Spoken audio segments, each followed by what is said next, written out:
Hi guys. So we're going to start doing some other tests here. So what I want to do now is resisted test for the elbow, and I missed when I was doing yesterday was the flexors of the elbow. So we think about the flexors, we think about biceps brachii, we think about brachioradialis, and we think about brachialis. And so then each one of those can be separately tested with just a quick change of the forearm position. Okay, so taking Lisa's arm here, so we're in elbows flexed. We want to not use the shoulder as much as possible, so we want to just use this. So when the elbow is in a supinated position, then you can get bicep brachii, so resisting push up. Great, and relax, it's good and strong. Thumb up, that's brachioradialis. Good. And then pronated position allows us to get brachialis.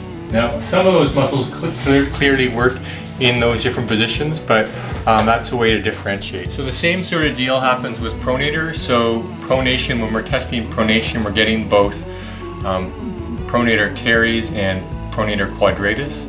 So if we want to see the relative strength of pronator quadratus, what we would do is put the arm into full flexion and then pronate. So remember, the key with this is to remember how to fire it, because it looks different from here when you're trying to get it to do it. So pronation is this action. So you're moving the thumb out. So then that's from this position I'm testing, and you do that motion, rotate out. I'm getting both pronator teres and pronator quadratus. If I want to test for pronator quadratus, I would get him to bring his thumb out from this position, and that would be pronator quadratus. Alright, so we're going to do supinator now as a strength test. So supinator, when we're doing supination, we're testing both supinator and biceps brachii, because they're both supinators. So in order to take out biceps brachii, we want to put the bicep in a position where it can't load. And so you can either do it in full extension or full flexion. So I like full flexion better because it is a clearer way to take out biceps. So we're taking into full flexion. Remember, supination is that way. So we're going to get him to resist supination. So push in that way and see if that recreates his pain or there's a weakness with that. Okay, so we're going to now do the extensor muscles, so strength testing for the extensor muscles.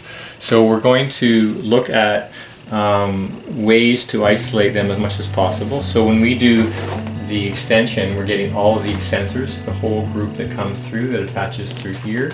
If we want to get the two of the muscles, extensor carpi radialis longus and brevis, we have the arm straight, and we have a radial deviation that happens here, and then we load into extension. Go ahead. So that would get more of the extensor carpi radialis longus and brevis. We want to do the same thing and then ulnar deviate and then take it through. We get more of a load on the extensor carpi ulnaris. So then if we wanted to try and get a bit more of isolating, then this is really useful if you're trying to figure out the muscle that's affected.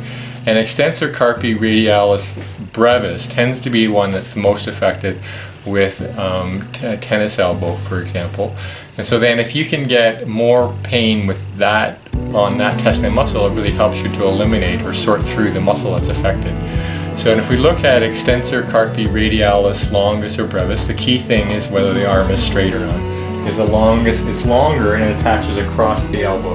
So what we want to do is keep a straight arm. We want to radial deviate, and then we want him to load it. That's great. And then let's do this for brevis. We do the same thing, but we bend the elbow. So radial deviate and bend it. So if you're looking at getting more pain with either of that kind of gives you a clue as to what the muscles involved. The last one is extensor digitorum, and this is often positive for me. I find it's a really useful tool to diagnose it. And again, this stuff is really, it's complicated, but it really helps you to understand the muscles in the area and then gives you a treatment strategy. When you think about the idea of pinning and stretching while you're treating these things, if you were to find the muscle that loads it, but even by doing the exercise, lift up, you can see the muscles delineate. And so then if you were to pin and stretch and load it through, you can get a specific muscle release that's really helpful in treatment. So think of it as a treatment strategy as well as an assessment tool. So the last one is extensor digitorum, and that's the third finger. So, but from in this position, just by lifting up, pushing up, and if that, sometimes that'll be the one that causes the pain for you. So that becomes useful. And if you watch push up, you can see that line come up through. So that gives you a clear sense of where to pin. Okay, so think of it as almost like traffic markers.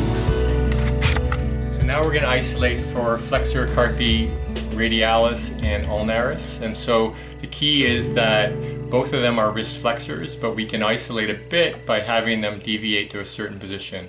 Remember when we did the biceps we did the hamstring isolation, we kind of rotated it to one side to get more of a load on one side.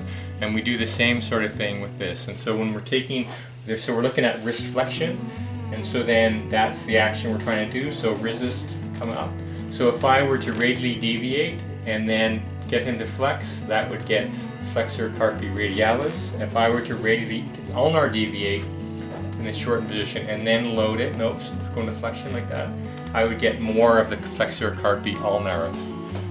So I want to do length testing now for the flexors and the extensors. So we're going to narrow it down to 3 on each side. So we'll just use the extensor carpi ulnaris, extensor carpi ulnaris, and the extensor carpi radialis longus as being the muscles we're testing for length, longus and brevis. And so then what we're going to try and do is extensor group, just like when we did the strength testing for the extensors. We just do the opposite. When we're trying to get the kind of put more load on one particular muscle, we put it in a shortened position, just like with the hamstrings, remember. So if I'm going to test for the strength of ulnaris, I'm going to take it to the ulnar side, and then going to get them to come up like that, and so hold that position and then come up. So push up, that's great. And so then that becomes, relax, and so then that becomes the way we get flexor carpi ulnaris as a strength test. So for a length test, what we do is do the opposite. So now we put it in a lengthened position, so we take it over to the radial side, and then we take it into a length. And so if that were short relative to what our normal length would be, then that would be a positive test. And the same for extensor carpi ulnaris. We would take extensor carpi radialis and brevis. We would take it over from this side into the position and keep the arm straight to get across the tendon over. We ulnar deviate and take it over into that position. We can't see it. We ulnar deviate and take it into that position. Stretch. Okay. All right. So then, if we do the other one we'll do is flexor digitorum. So for flexor digitorum, keep your arm straight. I'm going to take it back, and we're just going to add finger flexion to it to see if that causes a problem in length or pain. Okay, so that's for the extensor digitorum. So then for the flexor group, we do the same sort of thing.